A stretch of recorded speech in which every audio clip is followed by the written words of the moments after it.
Assistant City Administrator and our City Administrator are present. At this time, I'll ask you all to join us in the Pledge of Allegiance. I pledge allegiance to the flag of the United States of America and to the republic for which it stands, one nation, under God, indivisible, with liberty and justice for all. Thank you. Our first item of business this evening is the open forum. This is the portion where residents can come to the podium, state your name and address, and limit comments to 3 minutes or less. Would anyone like to speak at this time?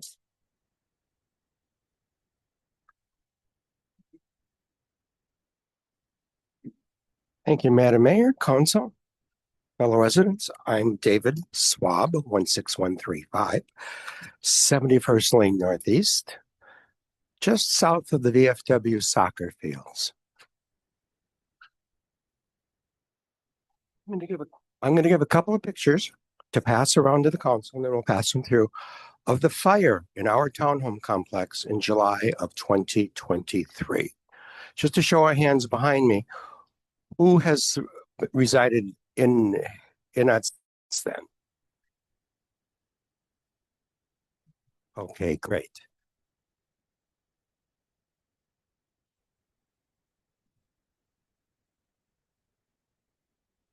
That night was July 17th. A call came in. I can't remember the exact time of dispatch from Elk River to here, but the fire cost us $1.3 million.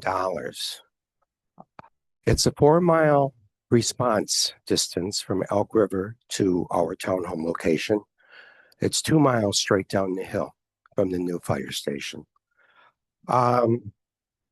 We have grown 257% for 2000. I moved up here in 2001.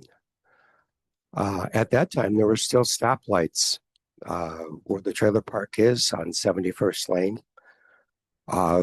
We had a gas station, nothing else really.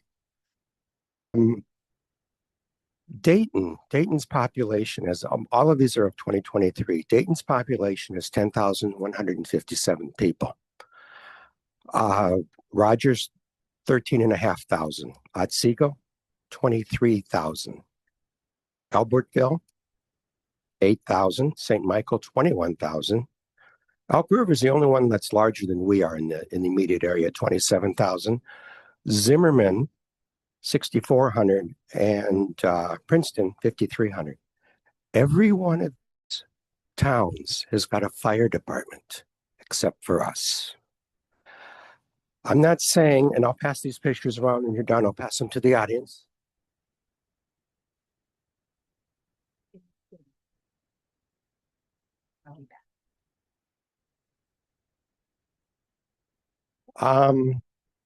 Perhaps 10 minutes or 5 minutes would have saved a couple of these units. Who knows? Looking at the tax levy, there's been a lot of stuff going on Facebook. On a lot of bad information, a lot of good information. The median household, it looks like our taxes are going to go up $142 per year. Well, all of 2025, we had to, for my association, we had to assess $64.75 a month extra to pay for the insurance because no one would touch us because of the fire. For me, I'm looking at about a $5.80 per month increase for the budget of 2026. $5.80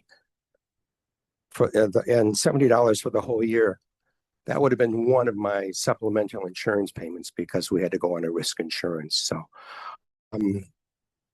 not only that, if we're going to have EMTs on our fire trucks, I'm 68, I'm retired, I cack over, takes 12 or 15 minutes to get an ambulance from Elk River. Maybe a neighbor's doing CPR on me, but my brain's going to, because I don't have oxygen. So for people who are dead set against this fire department, Look at the pictures, look at the risks. Fires do happen. These buildings were new in 2000, 2001. The code, yet the fire was so savage, it ripped through the fire barriers in there. So hopefully these pictures will change some minds tonight. That's about all I have to say again, except that we've grown 257%. How can we not have a fire department? And Dayton has got a police department, Elk River, St. Michael, Albertville, Rogers. We don't have a police department. We contract with Wright County. That should be next. We should be looking at the future, not looking at the past. And on an average home of going up $12 a month, that's not 2 cups of coffee. One of the 4 places we can get coffee right here by Target, Colborn's, Duncan, everyone else on these corners. So thank you very much. I appreciate it. Thank you. Thank you. Thank you.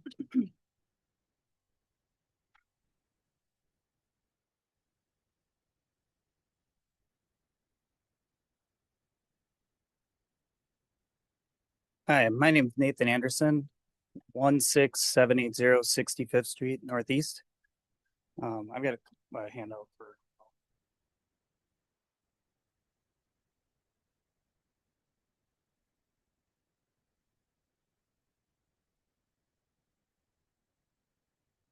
So I'm here partly for the fire department, mainly for my own reasons, but on May 19th of 2020, our house had a house fire right there. And Rogers, Elk River, Dayton, everybody else showed up to it. We didn't have one. Our house was total loss. It was what it was. We moved back to our house in July 25, only to find R&L Trucking has built their building there. And we were notified of it. It looks like a notice went out in 2021 that there was going to be a building built there, but it only went out to people that were within 300 feet of it. I live across the cornfield from them at about 1,200 feet from it, so we never got a letter in the mail. It says in the newspaper that we're supposed on your guys' website that we're supposed to look at it up on the website or on newspapers and get it ourselves, and somehow everything about everything. Neither here nor there. As you can see, those pictures are of what is existing now. All their lights and everything that are glaring through my windows. Literally, I can sit in my living room while I'm watching a movie with my kid, put my hand on the wall and make puppet animals on the side of my glass. And that's at 1,300 feet. So I reached out to Mr. Licht here, and November 24th, followed up December 1st, nothing has been done with it. And the only thing that actually happened is on November 28th, after he reached out to R&L Trucking, is that at about 11:12 in the morning, they sat there with their backup beepers on their trucks blaring all night long. I then got to call the wonderful Wright County him go deal with it, because 1 a.m. when I'm listening to backup beepers in my house at 1,300 feet is insane. I shouldn't be able to hear the backup beepers in my house in the first place. According to the noise ordinance, I shouldn't be able to hear them at 50 feet. So I'm asking that's happen with these lights. It's not code. It's against every law that I can read. It's against the building diagrams for the building. As far as the noise, Mr. Lick says there's nothing that he can do because it's not a part of the MPA nighttime noise limits.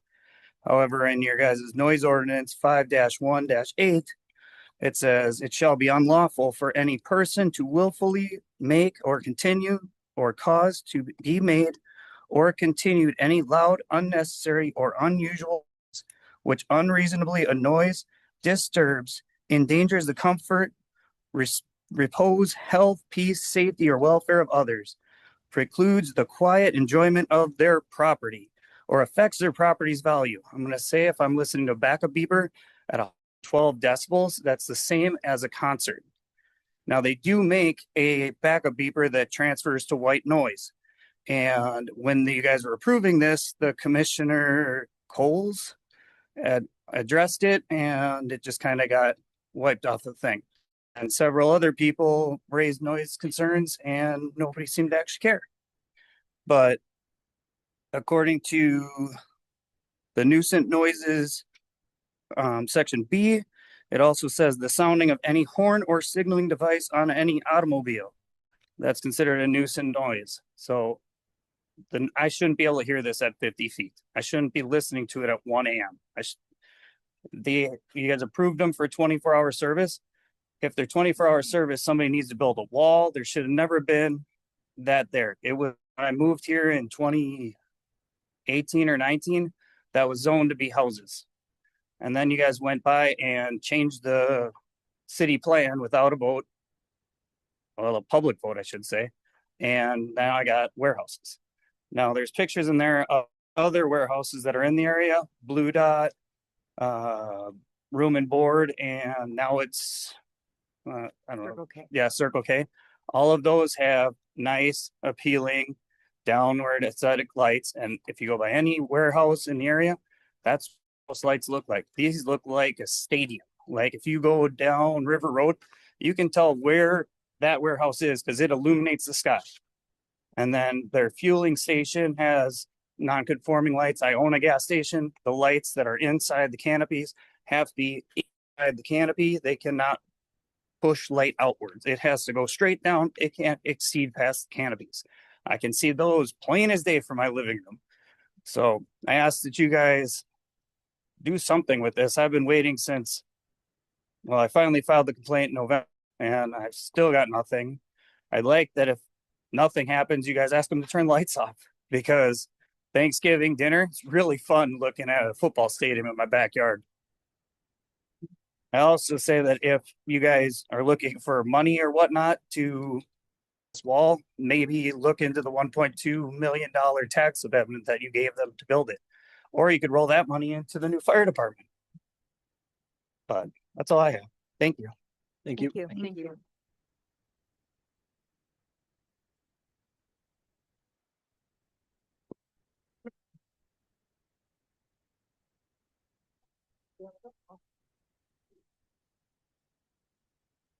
Kathy Coles, 15613 90th Street Northeast. Monthly report, new picture. Nothing's done yet. We have snow and we have a bobcat outside too, so it's a parking lot.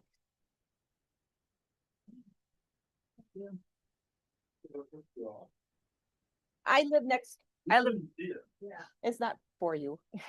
I live next to Coburn's and feel your pain on a smaller scale.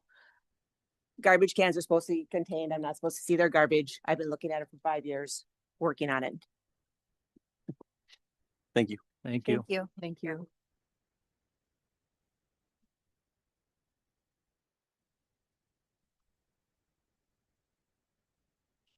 Hello, Hello. Hi.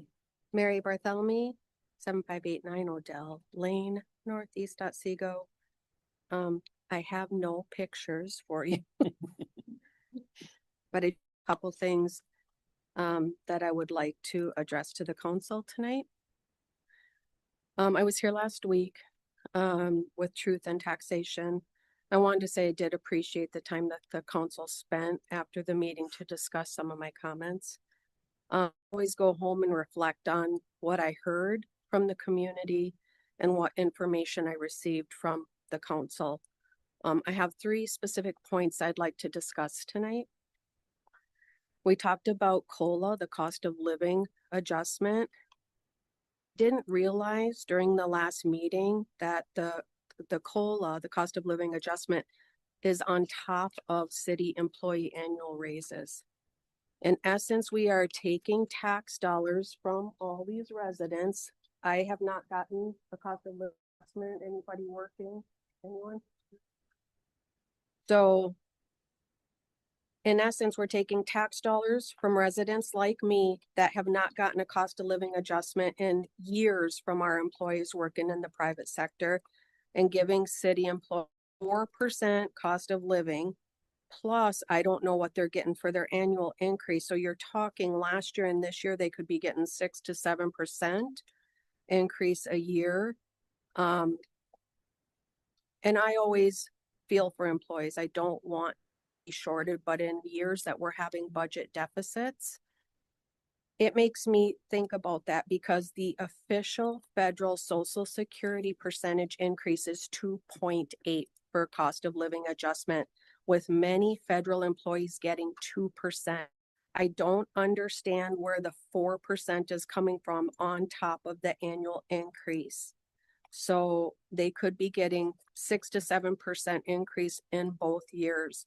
And I'm asking the council to relook at this and reconsider the level in which we're funding this at instead of the federal guidelines. Why is it higher? Being in the private sector, I have to deal with this all the time with employees. Of course, every employee wants to get paid more, but I'm held to my employer that have to find other ways to make employees happy. It always can't just be constant increases. So we always have to find effective ways to do that. And I just don't feel it's fair when we're taking it from people that aren't getting these cost of living adjustments. So I just ask that you reconsider that. The fire station, during that discussion last week, you noted that you've had public meetings, which I do agree that you have had on the fire station, and the information is on the city site for anyone to view. We also talked about that the Economic Development Administration, so how the fire station got funded, that the council doesn't technically have to get votes from the residents on city property. Most of the buildings were built through an EDA. I'm going to tack on to what this gentleman said. I've been on the website. It's cumbersome to find information in a manner that makes sense to most of us trying to search laserfish documents. When we asked at the last meeting, based on our input, how do we get specific feedback? There wasn't still clear direction or answers, since this meeting isn't meant for you to actually respond to us. I am asking council to reconsider how you communicate to residents. What is happening now is not effective to bring people in and help them understand. And you are the leaders of the community responsible for our funds. And then lastly, the agenda tonight included future projects for 2026 to 2035, projects with extremely large price tags in the drinking water utilities category, which are as follows. 2020, 15.6 million. And Adam, you did note last week that most of that would not be coming from the resident. And I think you said it'd be coming from grants or other funding. But what my question to the council is, how much of that is coming from residents of that 50 million? And then in 2027, so we're all sticker shocked at 18.23% increase in city taxes. So the following year in 2027, it's at 39 million. Where is it coming from? And in 2028, it's 33 million. Where is that money coming from? So there's huge price tags, and I don't know, and I see the numbers, but where does it come from? Is that going to be another tax increase for us? And, I looked at a couple of the categories. In 2027 and 2028, we're going to spend 3.7 million in 2027 and 3.7 million in 2028 to renovate Prairie Park. I'm thinking that's 7.4 million to renovate a park. So I will close by stating we need more pre-spending or transparency and input around the spending in Otsego. Residents cannot have double-digit city tax increases every year without input. My ask from this council is to find ways to reduce spending and provide different methods of communication. Thank you. Thank you. Thank you.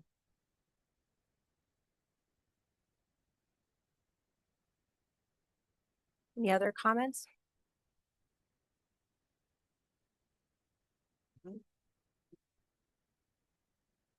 Gabe 6689 Packard Avenue Northeast.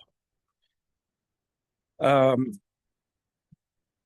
notice on your agenda tonight that you're going to be approving a whole heck of a lot of spending under the consent agreement. Way before you ever hear from the fire chief giving his presentation, his findings, his information, towards the very end of the meeting. Now, wouldn't you think you want to listen to him and see what ideas he's got, whether he can have cost savings or additional costs from his presentation before you come up with a levy and a budget? I think so. I'd like to know what did he find out? Which savings has he come up with? What additional spendings has he found out about? That should all be part of the budget. We're also scheduled tonight to approve another $1,018,591.35 to pay for the fire station. Seems to me like every month you guys are spending over $1 million on the fire station. When is this ever going to end? Next year, it's going to be more expensive because you're going to be bringing on board firemen, equipment, and all the other outlays. The other question I've got is on your budget. You guys have a thing about raising all kinds of fees. When Jacob Olson was running as mayor, he came up with the idea of increasing the fees to the developers to bring them more in line with the surrounding communities. And his idea was by doing that, we could raise millions of dollars and reduce the tax burdens on the citizens of Otsego. Have you guys done that or even looked at that? Why or why not? It seems like it's pretty easy. If we've got the lowest fees, why don't we raise them on equal footing with the rest of the other communities and cut the taxes on our citizens? And then the other thing I've got is, are the contracts with the other cities? We haven't heard crap about them. Going to continue? Are they going to be discontinued? What's going on? I know there's been meetings between the fire chief and Adam with the various fire chiefs of the surrounding communities. What was discussed? I haven't seen anything. Now, tomorrow night, there's supposed to be a meeting for Public Safety Commission. At their last meeting, they were talking about having a tour of the current fire station. Is that still on? Has that been changed? Anybody know? That has been changed. It will be here. Okay, so it's not going to happen tomorrow night. Okay. The meeting is, but the tour of the facilities is on. Correct. Okay. And the other thing I've got is several citizens over the past few months have asked for a public forum between the city council and the citizens to discuss the fire station, where the city council would respond to them. They could ask questions.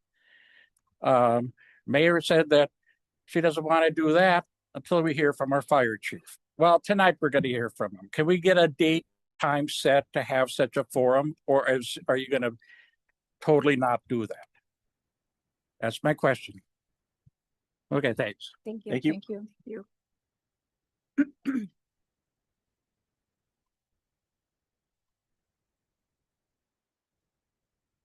My name is Mark Rosine, live at 8863 KOA Northeast. That's over Riverwood National Golf Course area. I'm here just to speak on behalf again of our concerns of the response time.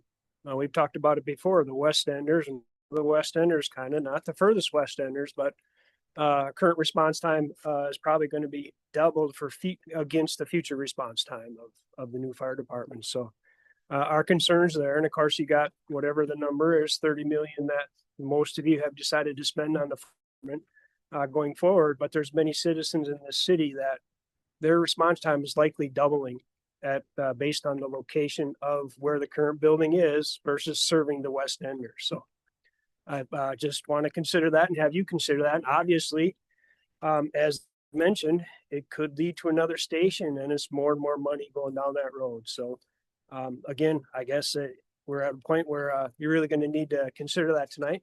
Also, are we looking at paying 1.4 million in 2027 as possibly a wasted contract. If we have the fire department up and running by 2027, we have to make the agreement. I think we have to make the agreement tonight, is my understanding. So are we going to have $1.4 million spent on contracts that technically will be not active or we won't be using? So thank you. Thank Thank you.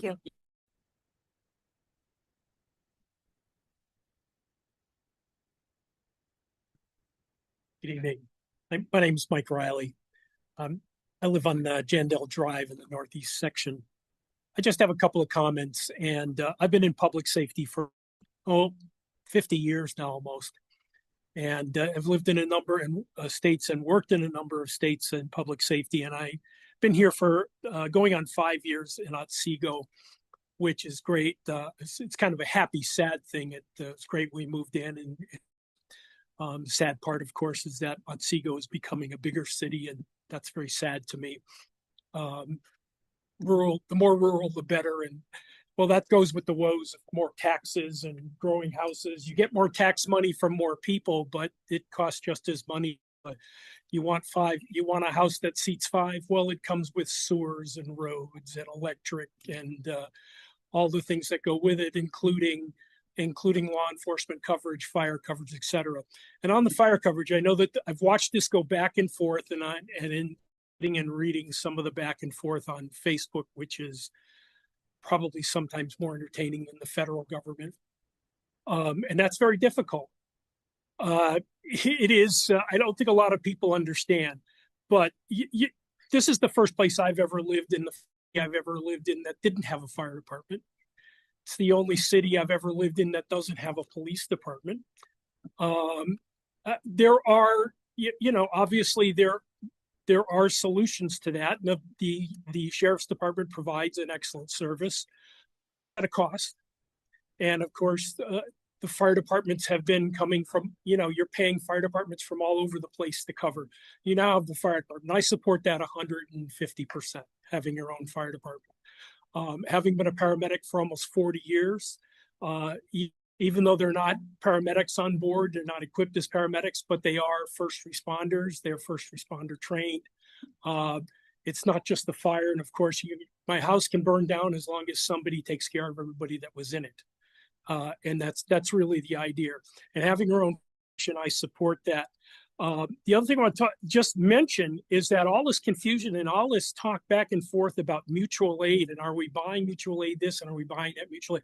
Well, this is also the first state I've ever lived in where people charge for mutual aid. Mutual aid is just most cities and states is exactly what it is. We'll mutually go to your assistance when you mutually come to ours, and we don't pay for that. That is an agreement between one city and the next, right?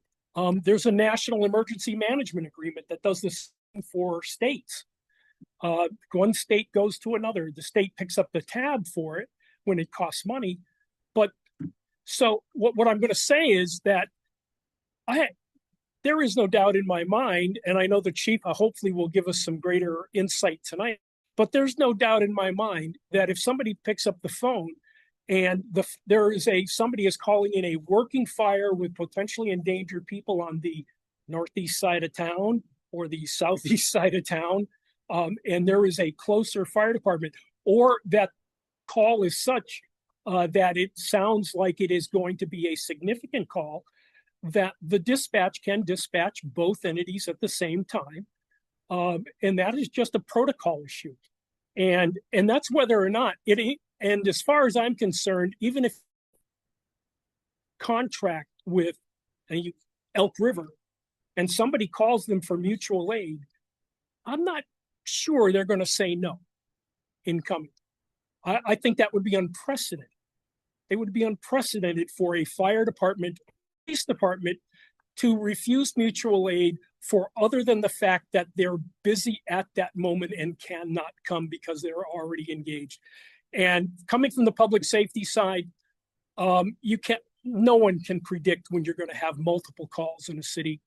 Can predict that, whether there's going to be 10 calls in Elk River all at once or 10 calls here in Otsego all at once.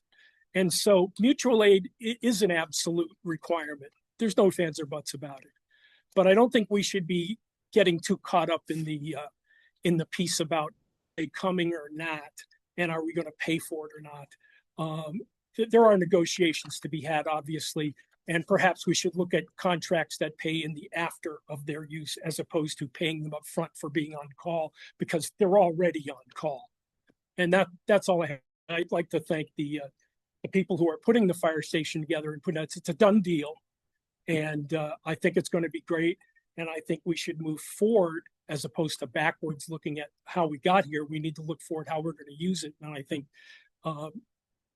and look how we're going to integrate that with the other communities. And by God, we should be doing mutual aid with the other towns.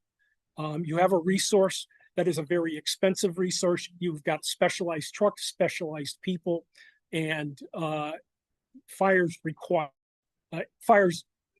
to work a fire is a very, very difficult thing, and it requires backup. It requires rehab, which means people have to be rotated through.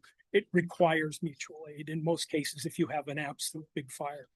And so I didn't have anything prepared, so I'm a little back and forth here, but thank you for listening, and that's all I have to say. Thank you. Thank you.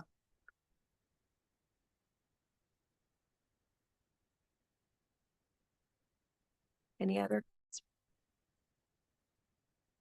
Isabel, I just want to remind, I didn't come prepared either, but versus the information that this guy told us and the other one, I just want to remind the community that before the fire department, we over a city hall that you guys wants to build, and we told you, Mayor, there was a lot of money that you have to spend. So after that, the mayor refused or stopped the population to inform us or to vote for that fire department. So after that, the mayor and all of you guys, well, give us the information about the wages are not going to be raised as high. Also, the mayor did a study about the fire department, and we did not follow what the study says. So it's it's not only that we need a department or we're gonna be more safe. If you're concerned about safety, I tell you the study did not say that we're supposed to have a fire department. So if we worry about safety, that's not how it is. So we're gonna have no fire department instead than 7. So that's why I just wanna update a little bit because it looks like people brought information, but they don't know the whole history about it. Thank you. Thank you. Thank you. Any other comments?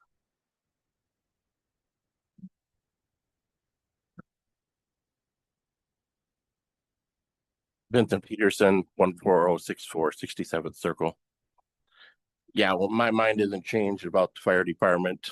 So I guess I'll at that because I'm not that great of a public speaker. If you don't understand by now, the benefits or the pros and cons, I mean, you never understand. And I did want to bring up though is that one of the things you're going to be voting on tonight is the fee increase. I noticed that you're going to be increasing the fee from $5 to $25 to run for office. I'm wondering, is the receipt book getting more absorbent, or what's going on with that you need to raise the fees on people trying to seek public office? That's all I can think of right now. Thank you. Thank you. Thank you.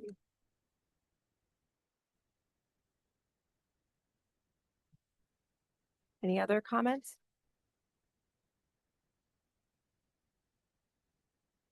Okay, we will close the open forum and we will move on to consider our agenda for approval. Does anyone have anything they'd like to add or delete at this time? Madam Mayor, That's right. I'd like to bring down item 3.4. We can make that 6.1. Okay. I'd also like to bring down item 3.7. I believe we can make that 5.1E. Finally, I would like to reorder things a bit. I would like to hear from the fire chief before we go through the budgets and property tax levy. So what I propose is that we make the update from our interim fire chief as number 5 and for the subsequent.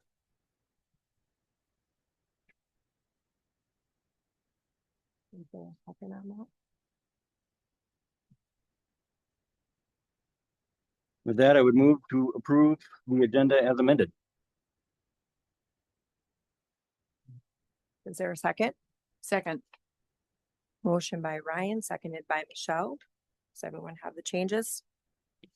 Yep. Okay, great. All those in favor signify by saying aye. Aye. Aye. All those opposed, same sign. Motion passes. Next is our consent agenda. A motion would be in order. Madam Mayor, Ms. Ryan? I move to approve the consent agenda as amended. Second. Second.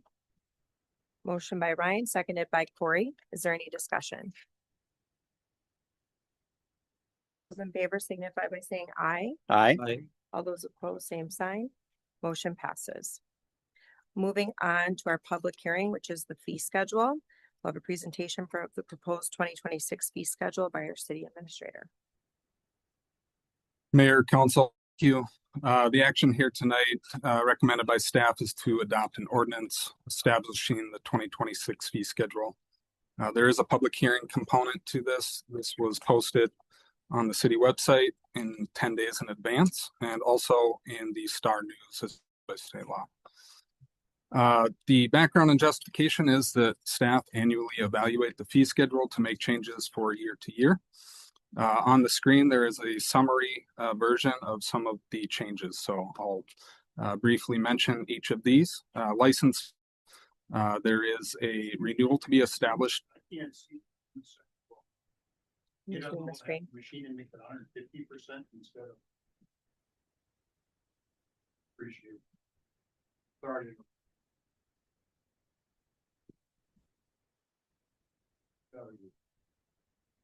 On the left hand side.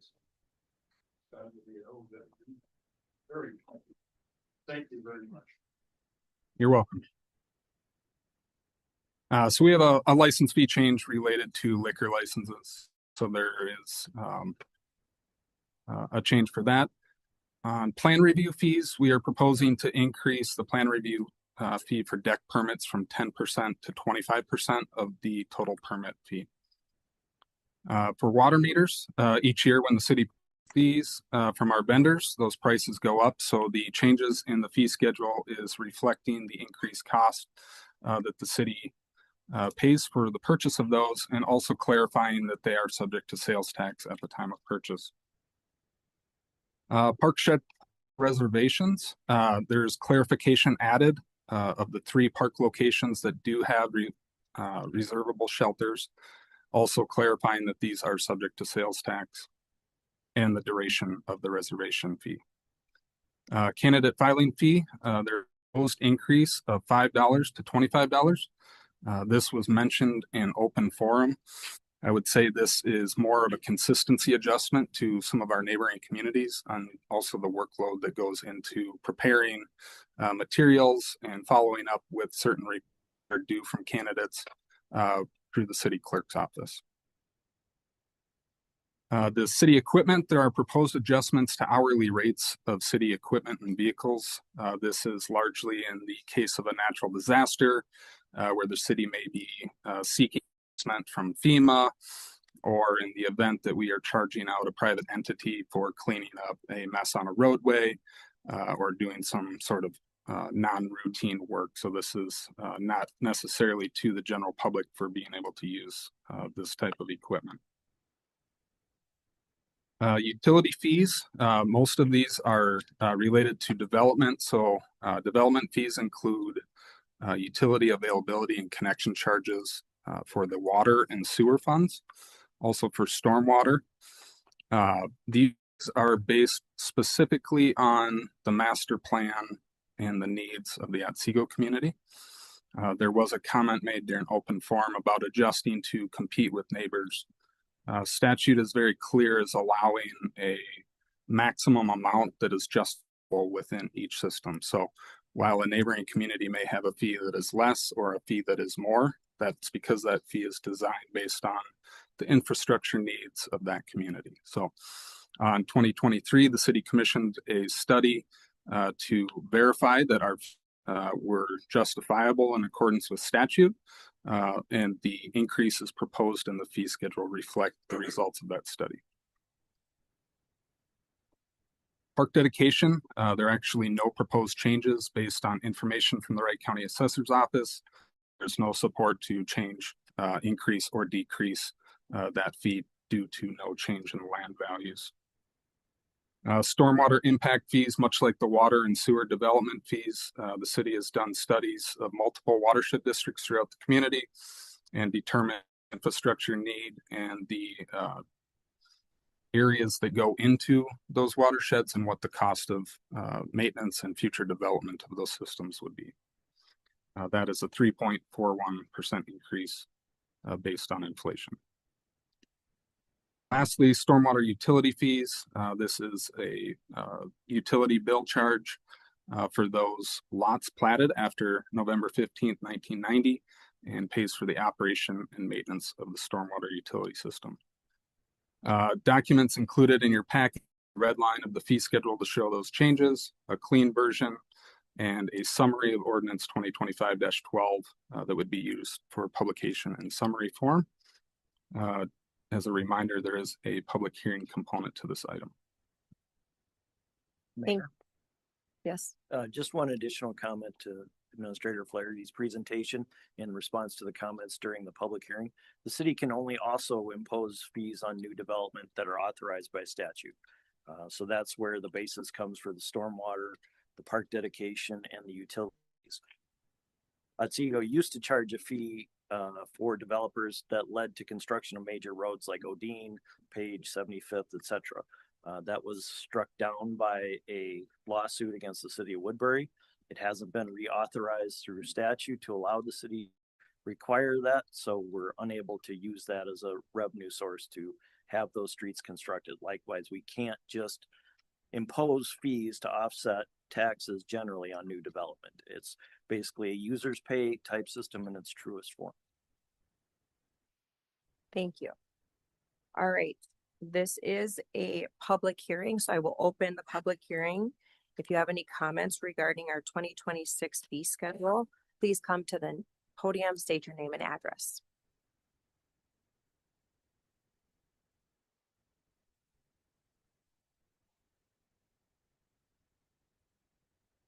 Vincent Peterson, 14064 67th Circle. I would urge the city council to not change the fees we're running for public office. I think $5 is just fine. Something was said about, updating it to surrounding communities. I don't think that's legitimate. This is Otsego. You say what it is. We don't want it increased. Thank you. Thank you.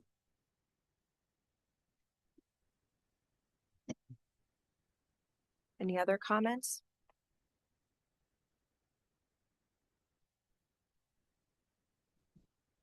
I'll ask again for any other comments. All right, at this time, we will close the public hearing and bring it back up to council for consideration and adoption. Does anyone have any comments? Madam Mayor, Yes, right? just a quick comment. I kind of want to clarify something that was said.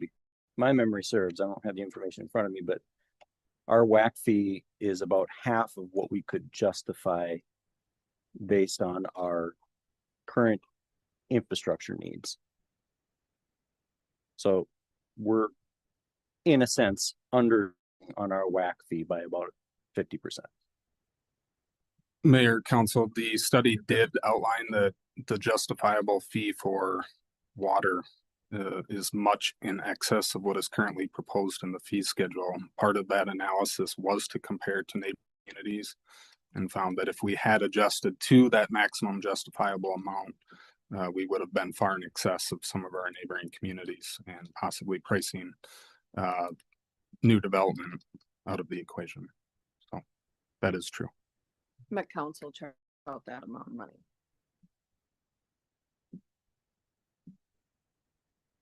Any other comments? All right. A motion would be in order then if there are no other comments. Corey, Thank you, Matt.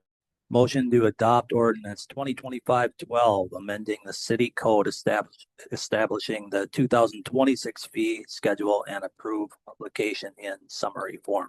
Second. motion by Corey, seconded by Tina. Is there any discussion?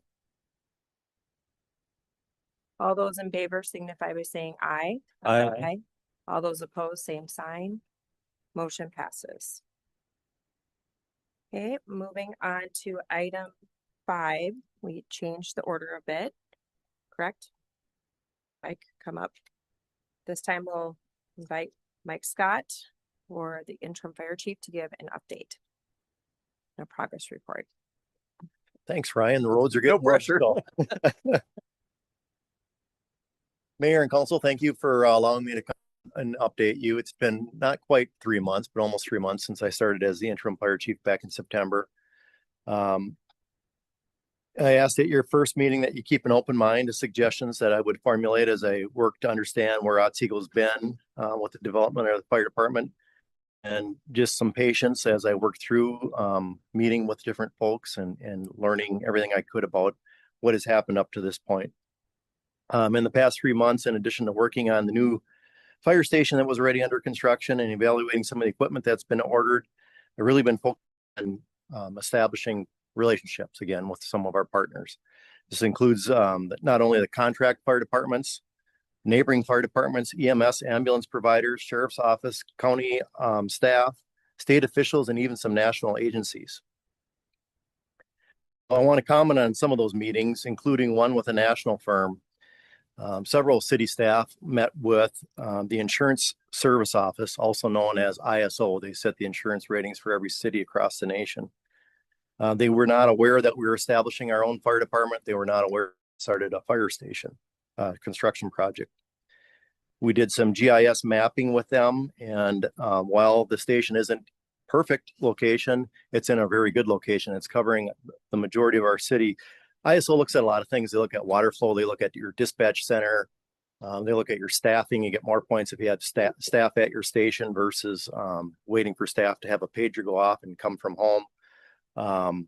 They also look at where your station is located, and they want you to cover the majority of your city within 5 road miles of your station. So our somewhat of a central location is a good thing.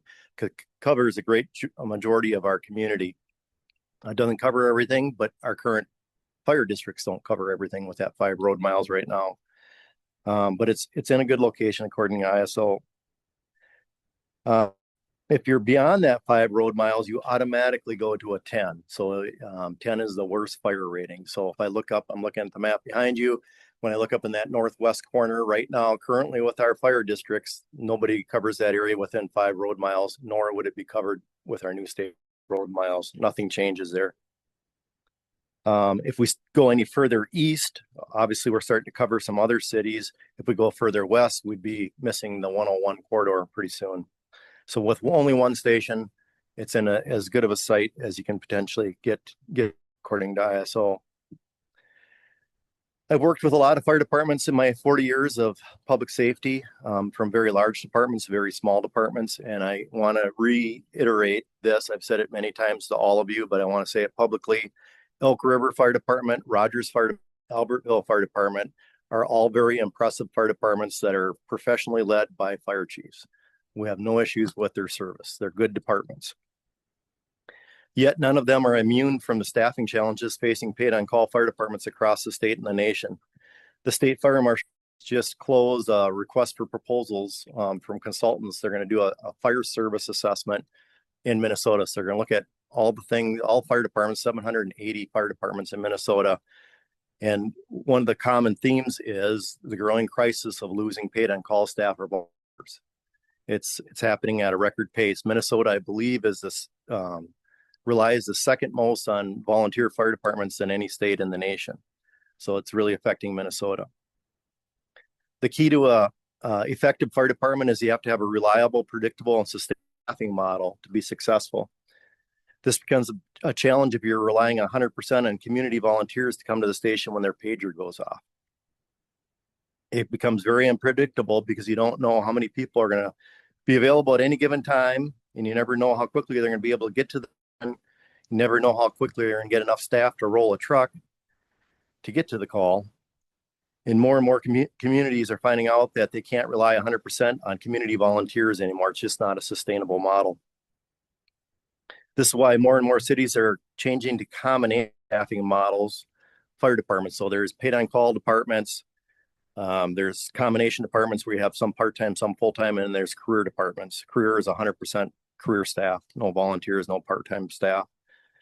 Rogers, for example, is looking to start duty crews. Some of their paid on call firefighters start staffing their station, paying them an hourly rate to be at their stations because they're worried about getting enough staff when they sound an alarm for calls in their city. They're doing that to cover calls in their city.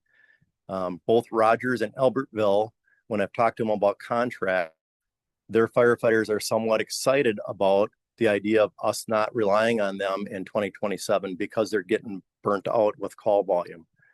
Albertville's call volume is about 600 calls last year. 300 of them were in Otsego.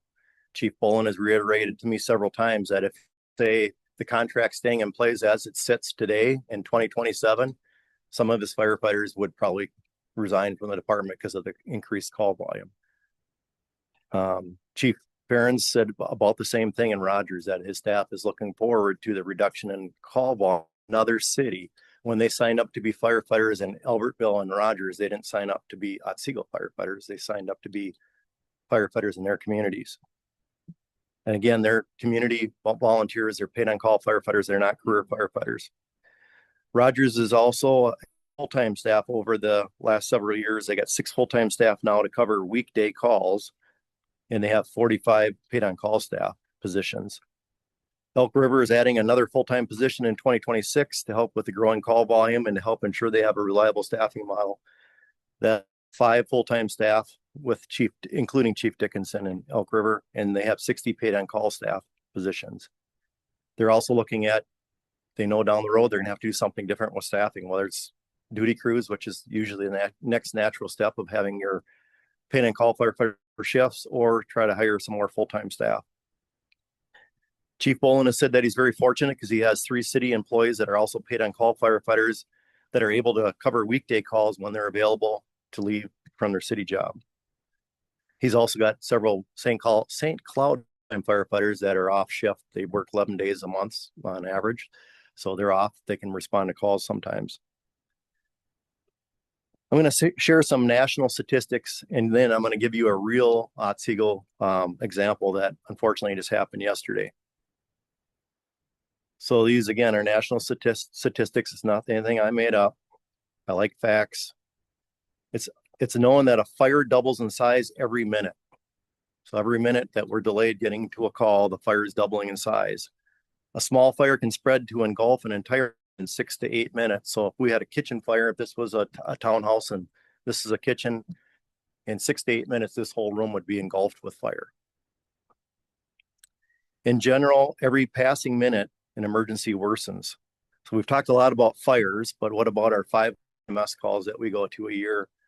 In a medical non-breathing call, brain death begins to occur within 6 to 8 minutes of the heart stopping. The NFPA, which is the national standard for fire departments, they rate Otsego as a suburban zone. So that means we have 5 to 1,000 people per square mile. So they have different zones: urban, suburban, rural. We're considered suburban because of our population and our square miles. The national standard for the NFPA is that we should have 10 firefighters within 10 minutes from the time the dispatch center receives a 911 call, not from the time that we're paged, but from the time that you call 911 till the first fire engine or ladder truck gets on the scene. Not a fire chief's vehicle, because I've been there many times in a fire chief's vehicle. There's not a whole lot I can do except give to the fire truck that's coming. So again, 10 firefighters in 10 minutes, national standard. This is called the speed and the weight of our response. The quicker we can get to a call, the better the outcome. Unfortunately, we had a real life example yesterday on Cannon Drive in Otsego. 4:20 a.m., on Sunday morning, Wright County Sheriff's Office received a 911 call of a mobile home on fire on Cannon Drive. 4:20 in the morning on a Sunday. At 4:23, 3 minutes into the call, Wright County calls the Sherburne County and lets them know that there's a fire and that it's primary Elk River's primary area, so that they notified Sherburne County so they could let Elk River know. And at the same time, they also paged Albertville Fire Department. So 3 minutes into the call, they paged Albertville, notified Sherburne County. At 4:25, 5 minutes after the 911 call, Elk River Fire is paged for the fire call. 8 minutes into the call at 4:28, Hennepin County pages Rogers for the fire. So to the point of, we have it's actually six fire departments if you count how many fire departments are in the cities that cover us right now. We're in Wright County and we have Hennepin County, we have Sherburne County. So our dispatch center has to physically pass those calls on to the other counties. And on a structure fire, all three of those departments are summoned. At 4:30, so 10 minutes into the call, the Wright County deputy arrives. At 4:30 is when the NFPA says we should have 10 firefighters on scene. Within 10 minutes, we have one deputy on scene. At 4:41, 21 minutes into the 911 call, so 21 minutes after the 911 call, the first fire engine arrives from Elk River. 21 minutes. Fire doubles in size every minute, 6 to 8 minutes to engulf a room. At 4:02, 22 minutes into the call, Albertville and Rogers fire engines arrive. 21 to 22 minute response time to house fire. I'd ask people that are opposed to starting your own fire department, is that acceptable? Because that's what right now with the contract services. This isn't a reflection on the departments. They're excellent departments, but we're dealing with 3 different counties right now. That's always a challenge, even in 2025. You wouldn't think it would be, but it is. So that's a delay. And then we're having people woken up at 4:30 in the morning, firefighters driving to the station. It was kind of cold out that morning, waiting for enough staff to get there to drive a truck a long distance. And they're not like driving my Dodge Challenger here, which I could probably get here a little bit quicker, but it's driving a really big truck here, which you got to be careful driving those trucks, the weather that we're having. And again, this isn't a reflection on the sheriff's office. This isn't a reflection on our dispatch center. This isn't a reflection on the fire departments. They're all good services, but that's what you're getting right now with your contract services. So if that's okay with you, then absolutely station and don't start a fire department. Now let's talk a little bit more about EMS calls. Just to kind of clarify a couple things. There's different levels of training for first responders. So the basic usually is a first responder. So a lot of officers, some firefighters, especially volunteer departments, they'll be first responders. The next step up is EMTs, emergency medical technicians. And then there's medics. Some fire departments do have some medics on. Bloomington's starting to run medics, but it's pretty rare. Most fire departments, they're going to have their full-time staff be EMTs. EMTs, and we work with our medical director, which in this case would be the Alina doctor. We can get variances and we can do a lot of things that first responders can't do. The firefighters that I worked with at Egan were EMTs, and getting EMTs on the scene 10 minutes ahead of an ambulance, because again, just as a reminder, we have 3 different ambulances that provide coverage to our community. None of them house an ambulance in our community because we're at the end of their service areas. None of them plan to house an ambulance in our community. We don't control that. They're their licenses. We have no control over that. What we do control is having firefighters that are highly trained EMTs getting on scene 6, 8, 10 minutes ahead of an ambulance. And again, according to our medical director, Dr. Nick Molaska, having highly trained EMT firefighters in 10 to 15 minutes ahead of an ambulance will save lives. Because again, brain death starts 6 to 8 minutes when you're not breathing. So having firefighters doing effective CPR, we can do some meds with the doctor's approval. We can do a lot of things to prepare that patient for the ambulances. So that's severe medical calls, right? So you might say, well, how many of those out of the 500? Because there's a lot of sick person calls. There's a lot of low-level medical calls. So those low-level medical calls, our deputies are responding to right now, and they're waiting a long time for an ambulance. While that deputy's on scene time for the ambulance, and especially on a low level medical call, because that ambulance might be coming a little bit slower because it's a routine call. That deputy's tied up for 10, 20, maybe 30 minutes waiting for an ambulance. We're paying that deputy to be a deputy, not to wait for an ambulance. So now we're tying up one of our resources, law enforcement resources, waiting for an ambulance to arrive. We can take that role as firefighters. Our firefighter EMTs can take that role. They can provide good patient care while we're waiting for the ambulance. They can do blood sugar. They can do a lot of things while they're waiting for the ambulance. Building a fire station in Otsego isn't a new idea. As a matter of fact, I've talked to, Chief Bruce West. I've talked to Chief Cunningham, both past chiefs of Elk River. Elk River suggested that Otsego should build a fire station years ago. So this isn't a new idea. You guys have had this presented many times, multiple studies. I think one of the things that's missed is, so even one of your contract cities, 20 years ago was saying, you guys need to build a fire station. They weren't going to build it for you. Elk River residents weren't going to fire station in Otsego and pay for it. Can you imagine how upset their residents would be? They were suggesting that you should build a fire station and they would help you manage it. 20 years ago.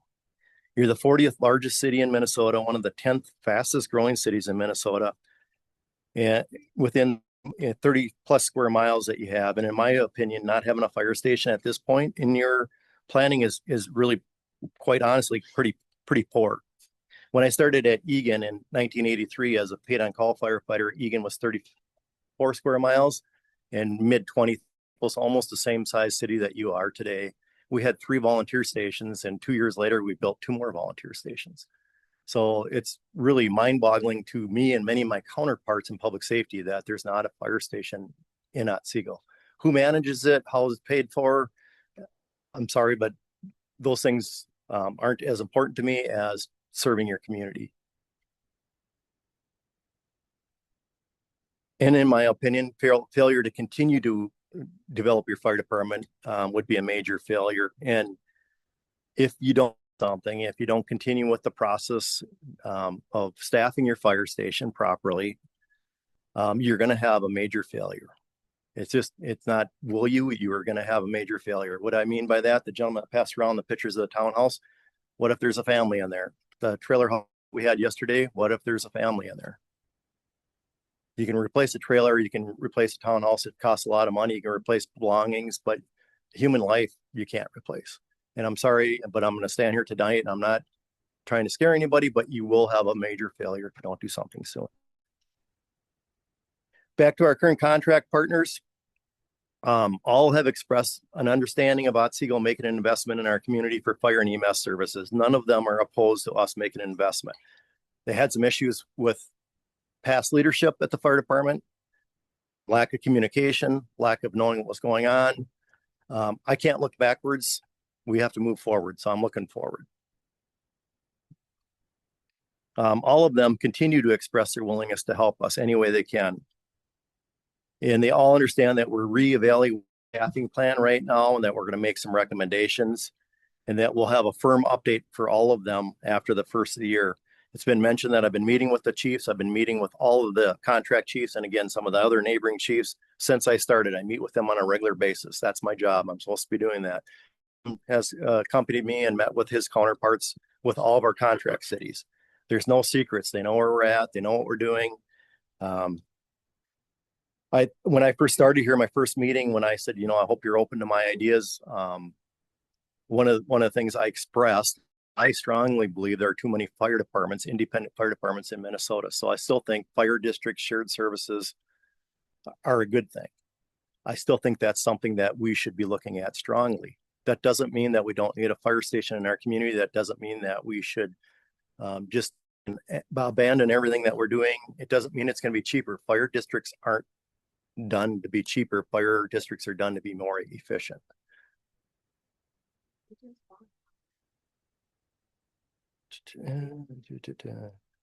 Let's see. None are concerned about our 2027 contracts yet. A few have expressed that the staff are relieved to know that they soon won't be responding. I already said that. None of the fire chiefs have expressed to me that they're concerned about us renewing 2027 contracts. We're still talking. about where we're going. They've all expressed that if we have a reduction in a request for 2027, they're all willing to listen to that. I don't see any need to have contracts as they are today in 2027. That'd be absolutely crazy to have 2027 the same as 2026.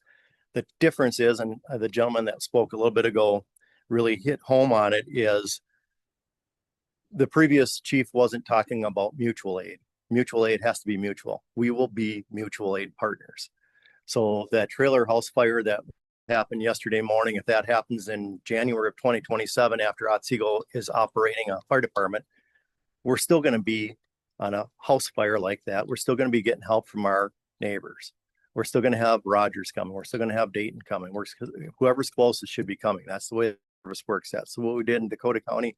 That's what we did in Scott County. It didn't matter who was closest. That's who we called. The difference is we will also do the same thing for them in exchange. And I mentioned this a little bit already. Every one of our contract cities, Rogers, is dispatched by Hennepin County, which has caused significant delays in them being quickly dispatched for our calls. Rogers is also in talks with communities in Hennepin County about shared services. Chief Ferens has expressed potential disconnect with calls coming from Wright County to Hennepin County. And, just as an example of the 3 departments that respond into our community now, they all respond to different levels of EMS calls. Rogers responds to any type of EMS call. Elk River Fire Department respond to EMS calls unless requested by the ambulance or the sheriff's office. And Albertville responds to just very serious EMS calls. We're already having different levels of service to our residents right now with our contracts.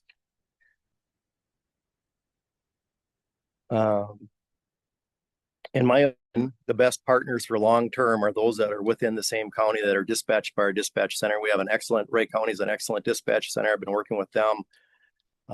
And not only dispatched by the same dispatch center, but monitored by the same dispatch center. So when I was trying to get call information from this yesterday and I called our dispatch supervisor, she can't tell me what time Elk River got there. She can't tell me what time Rogers got there because we don't dispatch them. We can't hear them. That's not safe. What I would like to ask tonight, I'm just going to hear things real quick. Sorry. Well, and one gentleman talked about, especially that northwest corner. I don't disagree with that. That's not covered well right now by Albertville, and it's not as far as the 5 road miles from our new station. The one thing to bear in mind is having firefighters at the station and not waiting for people to be paged. And again, I grew up as a paid-on-call firefighter. I loved it. I think that it's a great opportunity. But when you're at the station ready to go, you're cutting about 10 minutes off the response time because we're not waking people up at home. They're not driving to the station and getting on the truck. They're at the station. I was amazed when we started staffing stations at Egan, how it changed our response time.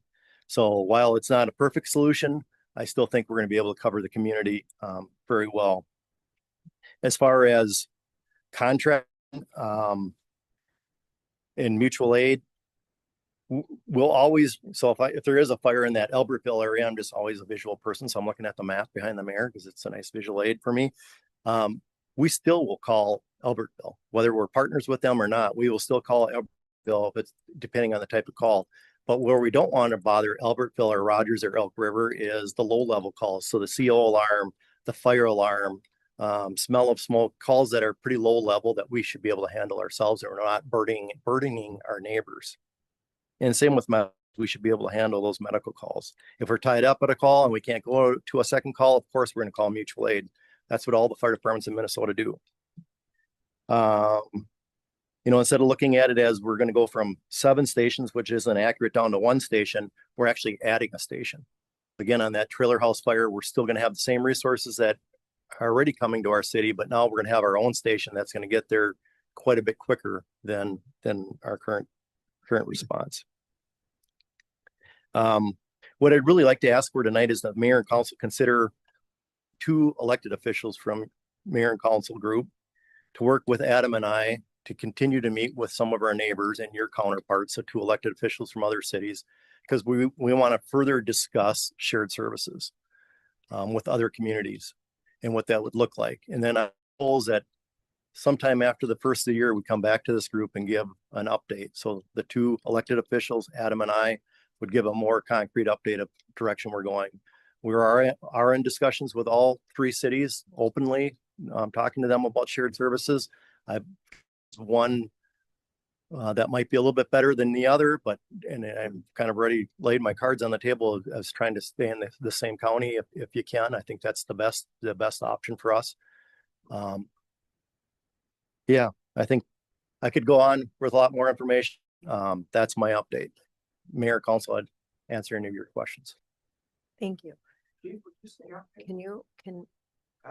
Answer a question? We're at the council level right now. I'm sorry, unfortunately. Council, any questions for Mike this evening? There's a lot of information. It was wonderful, man. I apologize. Yeah. But I appreciate the detail, the information that you provided. The level of information that you provided tonight was a lot to take in, and I'm glad you're all over it. Thank you. Glad you're on our team. Thank you. Any other comments or questions? Mayor. I have. Oh, Yeah. sorry, Tina. Sorry. Yeah, Mike, as I've said before to you, you've done such a great job coming in here and ship around and really honing in what's important to the city, to the residents, and to this fire station. So I can't thank you enough for doing what you've done thus far and taking it to this level. I do feel like we're going in the right now. I feel more confident than I have before. So I appreciate that. And to your point about the other fire chiefs, they are totally on board for helping us move forward. I've talked to all of them myself, and I've gotten the same back from all of them. So thank you. Thank you. Any other comments? Corey? Madam Mayor. Thanks, Chief, for all that information.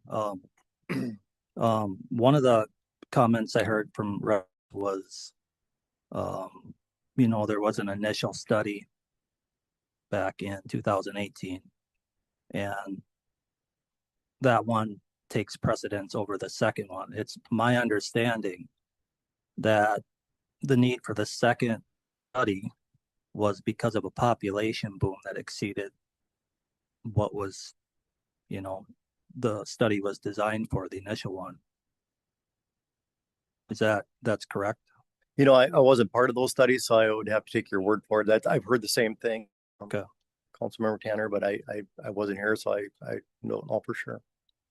One of the things I found fascinating was when we got the chance, a couple of us, to meet with you at the fire station. And like everybody else, I asked you, why is it big? And was wondering if you can just speak to that. Yeah, and thank you for bringing up the fire station. I was going to try to answer what Gabe had asked about the public safety doing a tour of the station. Right now, they just started sheetrocking this week, and there's a lot of stuff going on there. So just ability standpoint, they didn't want a big group going through the fire station, so that's why we postponed. But we will do a tour down the road for that group. The station is being built for the future. I mean, you build a public building like that for the next 40 years. You don't build the immediate time frame. So you're building it for the future. It's a very functional station. It's again, it's built with expansion in mind as far as expanding your force. If you're fortunate enough to or the state ever changes their rule ambulances, which we all wish they would, you have room for an ambulance to be housed there. The sheriff's field offices are there. I was talking to Jason tonight. I told him everybody but him could pull in their cars to warm them up. But so there's lots of opportunities. Public safety partners. We even talked at one of our last public safety committee meetings about possibly even housing a boat there, for rescues on the river. So, in fire stations, we're just like any group now. We're regulated to have certain things. We have econ for our fire equipment. Cancer is the number one killer of firefighters, so we have to have separate rooms for where we put our turnout gear. We have to have washers for our turnout gear. I mean, we have all these things that are required in fire stations that you're building in today's world that take up. So, it's built for the future. That's a good point that, right now, like the Wright County Sheriff has a little office here and over there where it's gonna be the center for all you guys. I mean, it's almost like a public safety building where it is a fire station, but yes, we do have the sheriff's office there, and we're going to welcome our EMS, hoping that the EMS providers, if they're in the area, they'll stop and take a break there. The more that they're at our station, the better response time they have. Sure. Final question I had, it's kind of about that ISO rating. To the average resident, how does that impact them? You hear about insurance rates and Yeah. Thank you. That's a good question. So if I recall right, I believe it's a rating. So the best rating you one, there's no ones in Minnesota. The worst rating is a 10. And again, if you're in a non-hydranted fire area, your rating's gonna be a little worse than being in a hydranted area. So a lot has to do with water supply. It has a bigger impact on commercial buildings than it does private residents after a rating of about a 6 or 7. I can't remember where the cutoff is. Once you had a 6 or a 7 in a community, your individual resident isn't going to see a lot of savings, but commercial and multifamily buildings are going to see a substantial savings. Okay. Keith. Sorry. We did a study, and so Council, we're back up here for questions. the study did not say the fire department. Council, Any please other be questions, Mayor? respectful. Yes, thank you. We're back up here at the council level.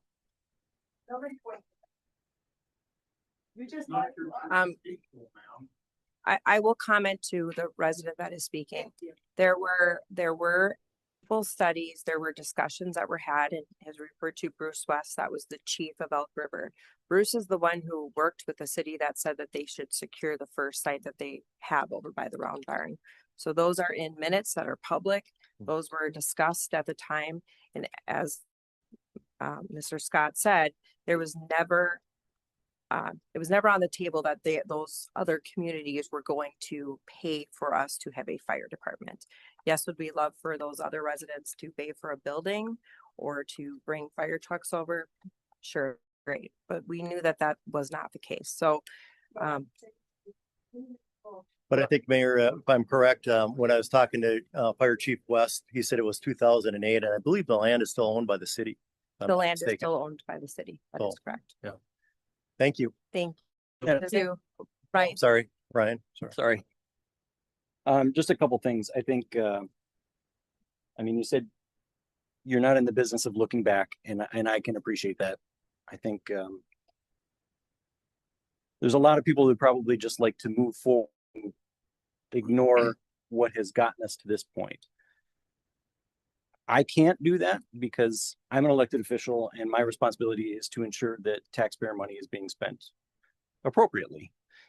In order to do that, I have to be aware of where that money has been spent, the decisions that were made that went into it, so that we can avoid some of those mistakes in the future. You, from everything I have heard, have done a fantastic job. And I think our city is much better for having you in the position that you are in. Not just you with the experience, but also as a contractor. That allows us to be more open about what's going on. For a lot of residents, they probably don't know, but as employers, the city council is required to protect the rights of city employees. We are not allowed to criticize our employees in a public setting. We have to rights of due process. And so if there's an issue going on with an employee, we can't just call them a liar or ask them to come up to the lectern and correct things. It just doesn't work that way. I point that out because I'm a contractor. And so the citizens should have confidence that everything that we say to you is not going through a filter. With that said, I think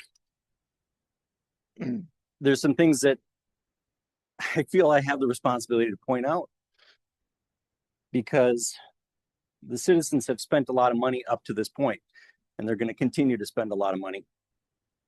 So after spending over $400,000 in salary and benefits for your predecessor, we got a staffing plan that makes no sense and significantly underestimates the total operating cost. We got equipment that was never ordered despite long lead times. We got a community risk reduction team that added risk to our community. We got a ladder truck that previously told us we don't need.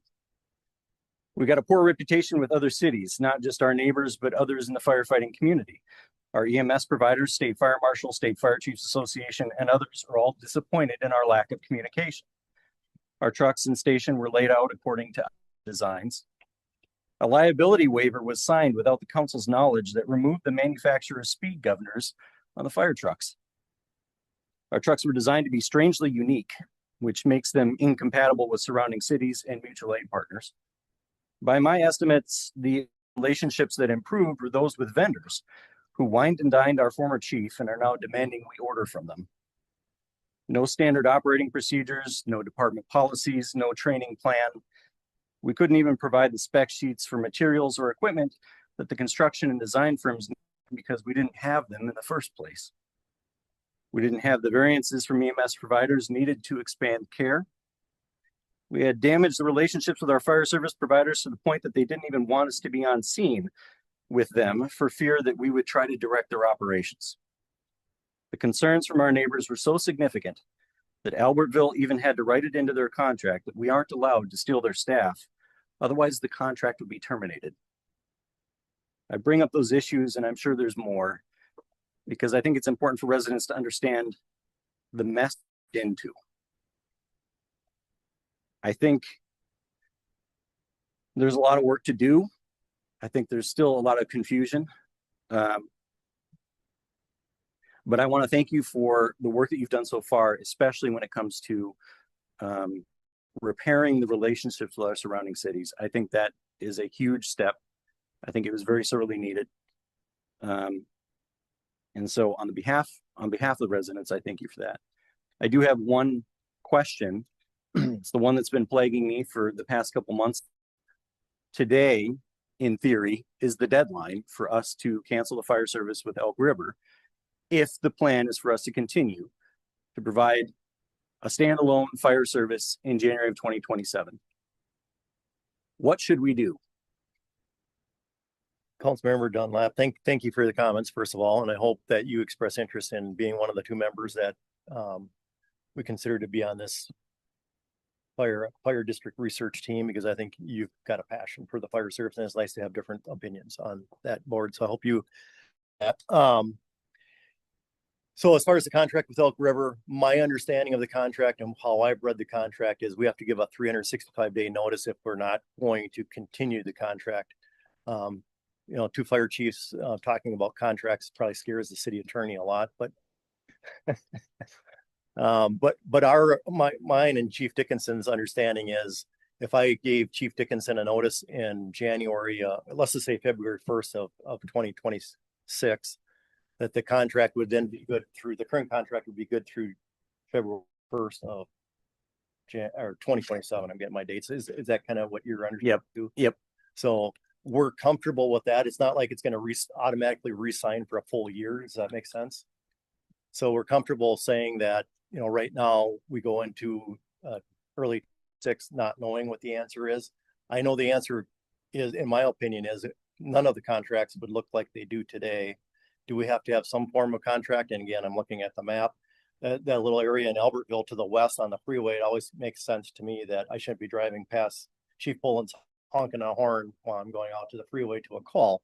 So I think there's some common sense that has to prevail in the next year. At least I look at 2027 as a step towards being a fully dependent fire department. And a lot of that depends on where our talks go in the next 30 to 45 days with neighboring fire departments about shared services. But my understanding, and again, fire chiefs and attorneys, you know, are a little dangerous given legal opinions, but our opinion is that we're not being rushed right now to do it, that we're comfortable waiting until January or February 1st. I'll just throw that date out back to Elk River with a decision.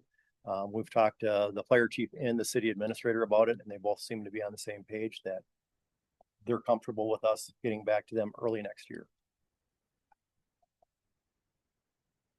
Thank you for answering that. One question too. So Mike, you did talk about having us put together 2 elected officials. Would you like us to do that this evening? In the past, I'm the one who makes the motions for who would be the liaisons for this type of situation. Is this something we need to do this evening, or would this be a early 2026 request when I? No, I'd really like you, if you could, I don't know how it all works, but if you could do that tonight, I would appreciate that. I think we got to keep moving on this. You know, it's obviously a very timely subject.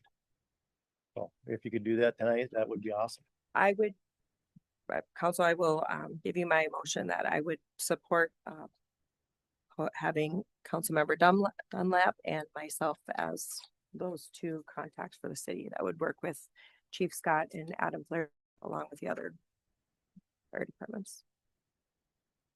Is everyone okay with that? Ryan, do you accept that? Yeah, I would be happy to do that. Okay. All right, so that's my official motion. Is there a second to that? Okay, motion by Jessica, seconded by Corey. Discussion. All those in favor signify by saying aye. Aye. All those opposed, same sign. Motion passes. Thank you for your update. Thank you. And now another question, because it was asked by a resident. You do plan to, when you have more information, as you said, once we've met, to be able to come back then to the residents as giving them all the information that they need to.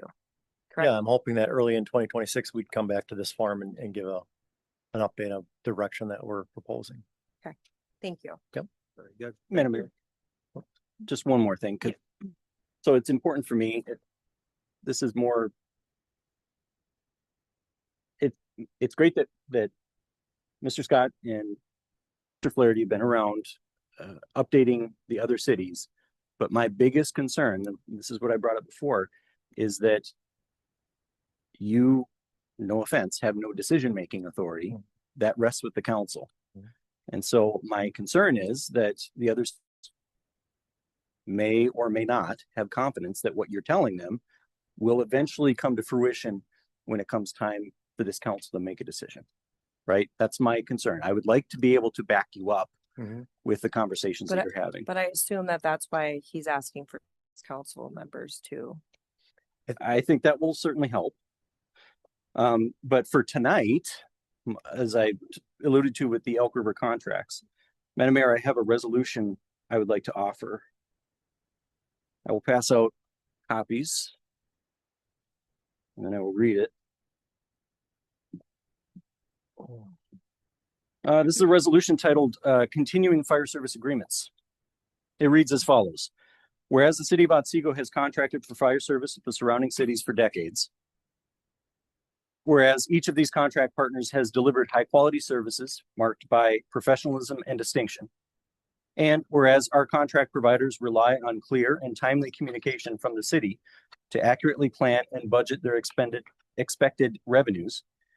And whereas the city of Otsego previously communicated to its contract partners its intent to terminate fire service agreements for the 2027 calendar year. And whereas the fire service contract with the city of Elk River requires 1 full calendar year prior to notice of cancellation. And whereas the fire service contract with the city of Rogers is for 1 calendar year at a time. And whereas the fire service contract with the city of Albertville has a determined end date of December of 2026. Now, therefore, be it resolved by the City Council of the City of Otsego, Minnesota. Number 1, the city will require contracted fire service from all partners during part or all of the 2027 calendar year. And number 2, the city administrator and interim fire chief are hereby authorized and directed to inform the fire service providers of this change and seek new contract terms with the city of Albertville for fire service. Madam Mayor, I move for the adoption of this resolution. Madam Mayor, Michelle, have you seen this yet? No. Okay. None of us have seen this. Have you has Councilmember Dunlap distributed this to our legal counsel so they can review and comment tonight? Point Point of order, Madam Mayor, I made a He made a motion. motion. He made a motion, so we are waiting for a second. There's, If there's discussion that would like, you just second the motion discussion. is there a second? Motion fails due to a second. Dave, there was a question just presented by Councilmember Glenn. Point of order, Madam Mayor. The motion failed. There's no discussion. That's the way it works. If you wanted to discuss it, you second it. Dave? Well, Mayor, I don't have to answer that specific question about whether I've seen it before, but I can just tell you, I agree with Chief Scott's interpretation of the contract. There's no particular deadline for now on that contract. It goes for a period of 1 year. It requires 1 year termination notice, which doesn't have to happen right now. If it happened February of 26, it would continue through February of 27. So it requires the 1 year notice provision, which doesn't mean it has to happen tonight. Thank you. Thank you. Ryan, I appreciate you writing this. I guess I'm just a little, I don't appreciate that. We're all getting this evening and it seems out of line to just all of a sudden pass it out to us without talking about it. I know you've brought it up, but we haven't directed staff or anyone to formulate this. And so I again appreciate that you wrote it and took the time. Just seeing it tonight, I think it seems out of line for all of us to make a decision. It's a fairly straightforward resolution. We just last week or last meeting, we just signed a memorandum of understanding with the county of with Wright County for the use of or potential use of equipment. This is the same thing. This is us sending a message to the other cities. Hey, we still need your help. That's all it is. My concern again is that this council has been inconsistent in the past.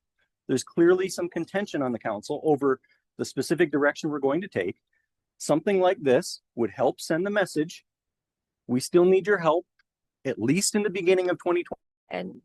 And as we've been told by Chief Scott and Adam Flaherty, they have made that very clear in their talks with both the chief and the city administrators. Madam Mayor, that is great. I think that is the right thing to do. The council should not be undermining that effort by refusing to clarify our position. That's what it comes down to.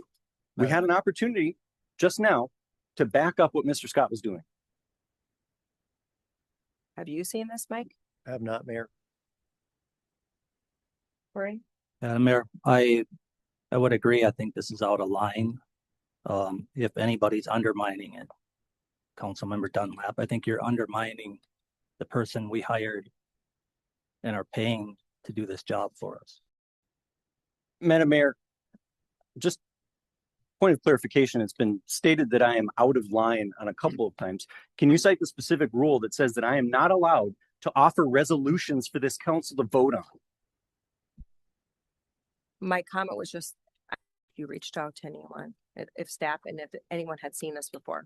I've provided it prior to this council meeting to ensure that staff had a copy for the record. It's a fairly simple resolution. It doesn't require a legal review. Dave and did you guys get a copy of this? Mayor, Council, we received it from Councilmember Dunlap early between 6 and 7 p.m. this evening. I forwarded to City Attorney Kendall.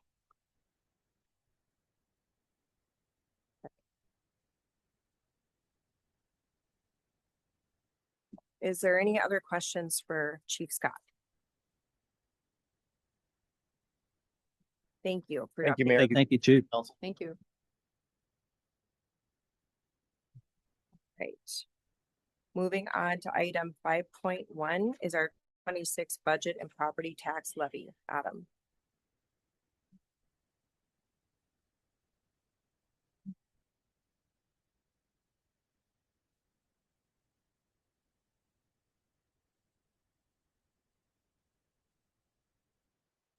All right, Mayor, Council, thank you.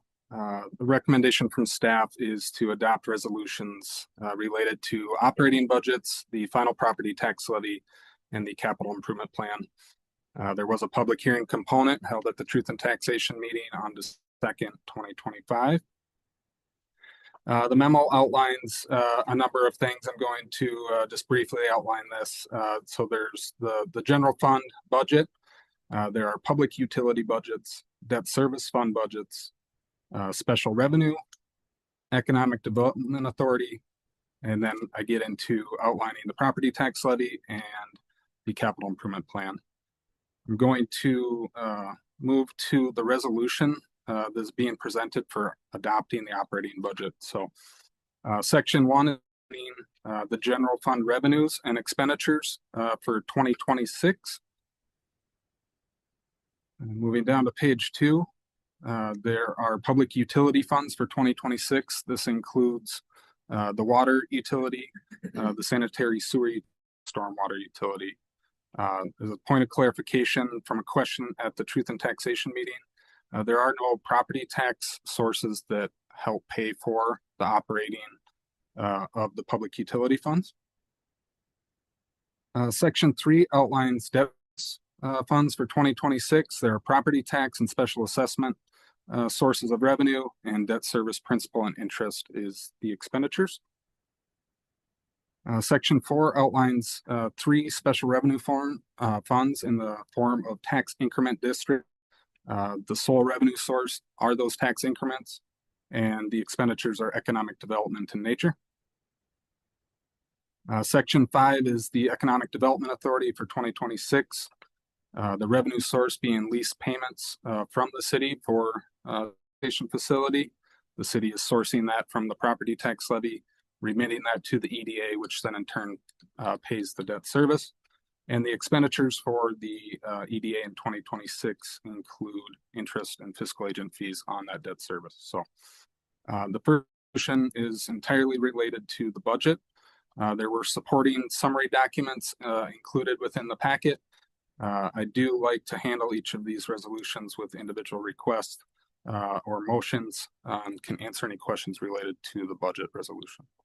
Well, and Adam, you did refer to the budget hearing last week, but also there was a question this evening by the resident, Mary, that had asked just about upcoming water projects in 2026, 2027, 2020.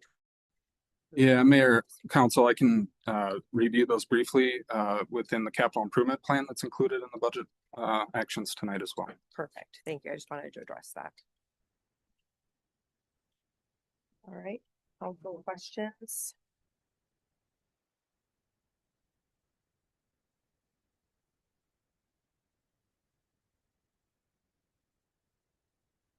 Questions? Otherwise, motion.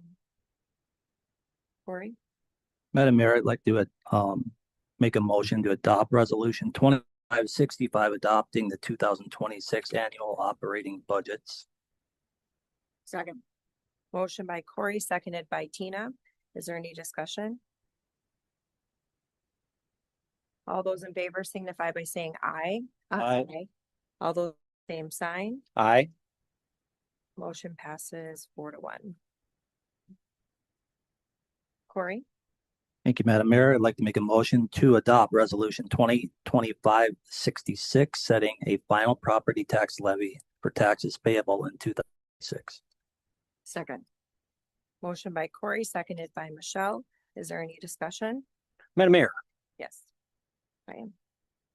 deja vu. A few years ago, we sat in this very spot while dozens of residents warned us that a nearly 20% tax was outrageous. The council nodded solemnly, said, "We hear you," and promised to rethink it. And remarkably, we actually lowered property taxes for the first time in Otsego City history. I'd like to be able to tell residents to go back and watch that meeting, but it was conveniently deleted during the last elections. Instead of learning that bloated tax hikes for vanity projects are unwanted and unsustainable, this council learned a different lesson. When the public is an obstacle, sidestep them, even if it costs more money and adds more risk. My colleagues decided that the easiest what they want is to silence the people footing the bill. So they use the EDA as a loophole to avoid asking voters for permission before plunging the city into massive debt. And here we are again, same issue, only this time there's no pretense of listening. You've already been deal with it. They want their logo plastered on the side of a fire truck and they're prepared to ram it through no matter what residents think. Citizens deserve leaders who can own their mistakes and operate in the open. Without that, there's no reason to trust the next big decision won't be handled the exact way.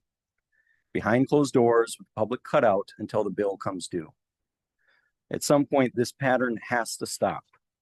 A city government that hides its missteps, erases its own record, and shuts the public out is a government that has forgotten its oath and who it serves. It isn't about a fire truck or a logo or a single bond, and it's not about me. This is about whether or not the people paying for this get a say. If we allow this kind of maneuvering to become normal, we're signing off on a future where transparency is optional and accountability is non-existent. I won't do that, and I won't pretend that this is acceptable. Someone up here has to say no. Yeah. Okay. Is there any more discussion?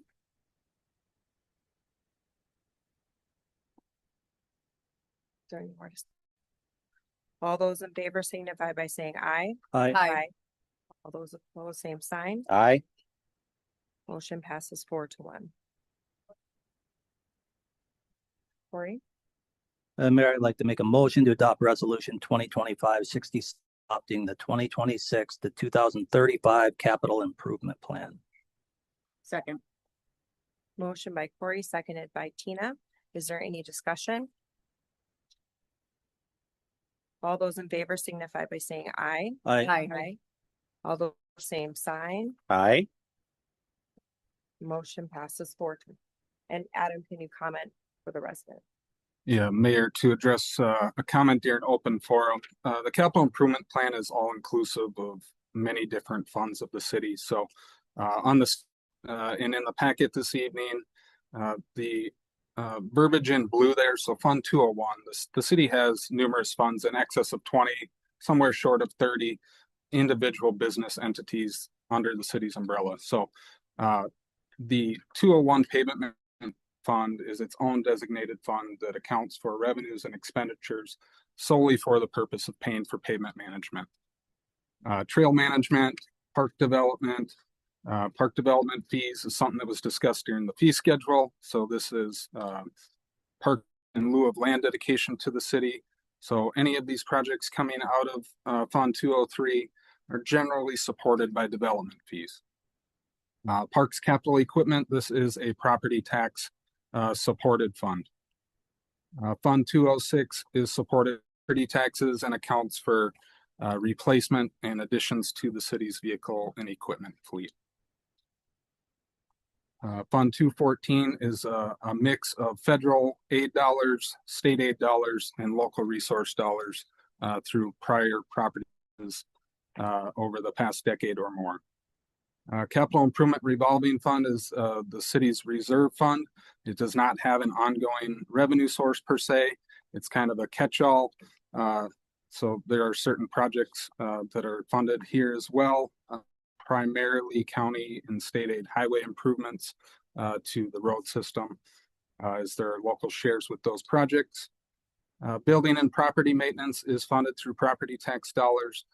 These are repair, maintenance, additions, improvements to existing facilities that the city owns.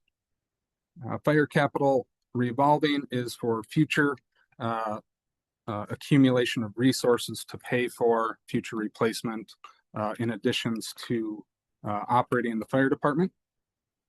And then we get into utility funding projects. So the resident spoke specifically to the drinking water utility.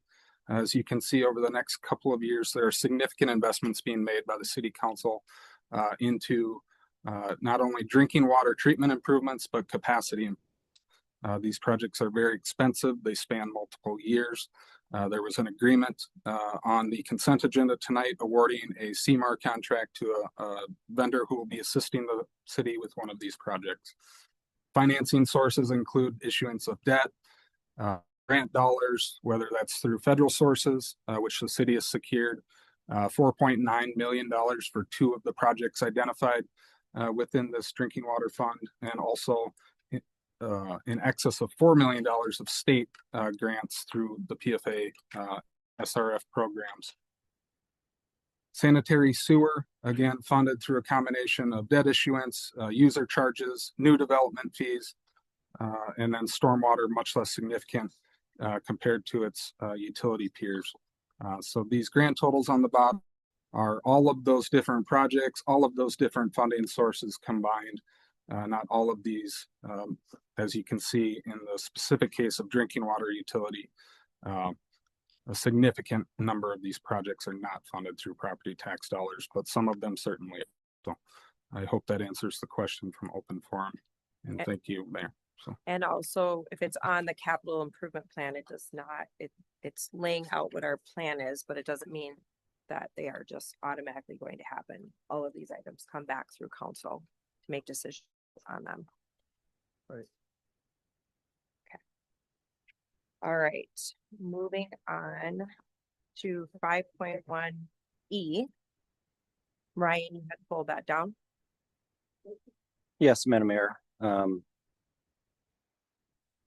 This to me is something Which that, is 3.7, everyone, just for right, the original clarification. 3.7. Yep. As the resident said during the open forum, I want to ensure that our staff are paid competitively with the market. That's why we do market studies on a regular basis, to ensure our pay plan is competitive. The cost of living adjustment is not supposed to be a merit increase. There's a fundamental misunderstanding on this council of what COLA is.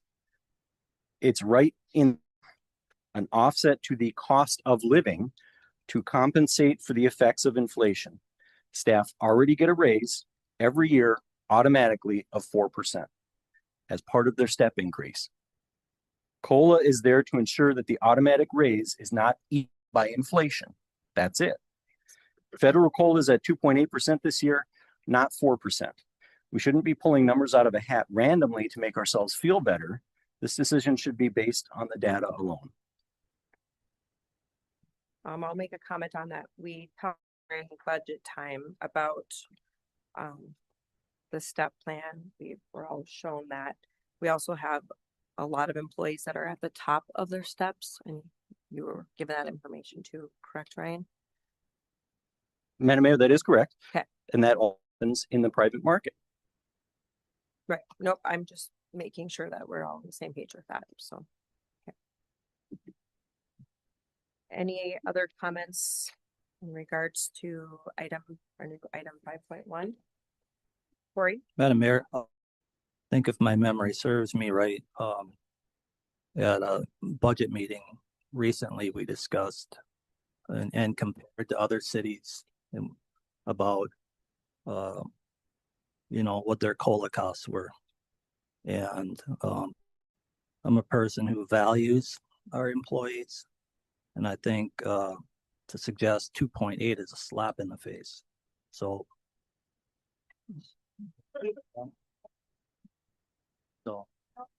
thank you. Any other comments? Madam Mayor, I would just reiterate that was my point.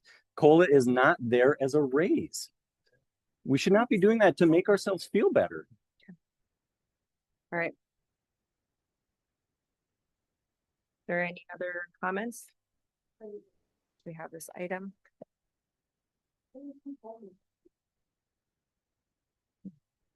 Corey?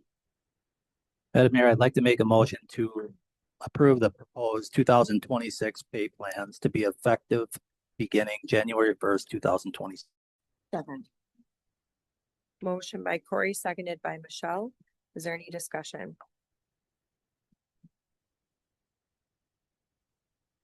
All those in favor signify by saying aye. Aye. All those opposed, same sign. Aye. Motion passes 4-1. Right, we have a new 6.1. Ryan, you have pulled that item. That's your original 3.4. Correct? I don't know. I've got a stack of paper. Sorry. Yeah. You want it? Nope, I got it. Okay. Yes, Madam Mayor, I wanted to bring this down so there could be a separate vote. I oppose this action because our city is able to receive excellent service from our existing contract providers at a price point that is cost efficient for the taxpayer. If a pay application will bring the total cost of owning our own fire department to a whopping $11,536,951.23, which is almost 8.5 times the cost of the fire service contracts with our neighbors. Any other comments? Corey? Madam Mayor, I'd like to make a motion to approve pay application number 12 in the amount of $1,018,591.35 for the work did on the fire station project. Second. Motion by Corey, seconded by Tina. Is there any discussion? All those in favor signify by saying aye. Aye. All those opposed, same sign. Aye. Motion 4-1. We are under city council reports and updates. Does anyone have anything? I'll just make a reminder that this upcoming weekend is Santa Day. So if you would like to sign up your family, you can go on our park page and get signed up for that event. And also just thank you to all of our staff and plow drivers that have been out there making sure that everything is safe, and looks like we have some upcoming weather. So if we have any issues out there in your neighborhoods, please reach out to staff and address that. So anyone else have anything? Madam Mayor? Yes, Corey. I was just going to mention that the OHPC meeting is canceled for this month, but we'll be back on track in January. Okay. That's it. All right. Thank you. Thank you. Moving on to staff reports and updates, we will move down to 7.2 to start out with, because we've already done 7.1, which got moved up to item 5, is consider cancellation of our regular city council meeting. Mayor, council, completely up to the city council discretion. If you wish to cancel it, it does by code need to be done one regular meeting in advance. So. Okay. Corey? Madam Mayor, based on the update we received from the chief, I'll make a motion to consider cancellation of a regular city council meeting on December 22nd, 2025. Second. Motion by Corey, seconded by Tina. Is there any discussion? All those in favor signify by saying aye. Aye. All those opposed, same sign. Motion passes. We are still under staff reports and updates. Sabrina. Thank you, Mayor. No updates. Adam. Mayor, council, myself and Mayor Stockamp have been participating in the ISD 728 facility task force. They released a survey to district residents earlier today, and I would encourage all members of the public that live in that district to check out that survey. The feedback will go back to the first committee and then ultimately as a recommendation to the school board. So I have no further updates. Okay, thank you. Audra. Thank you, Mayor. I have no updates. All right. Dave. No updates, Mayor. Happy holidays. Happy holidays. Dan. Mayor, no update other than to wish everyone happy holidays. Okay. Thank you. Ron. No updates, Mayor. Not wishing us a happy holiday. All right, we'll move it to Sergeant Altman's.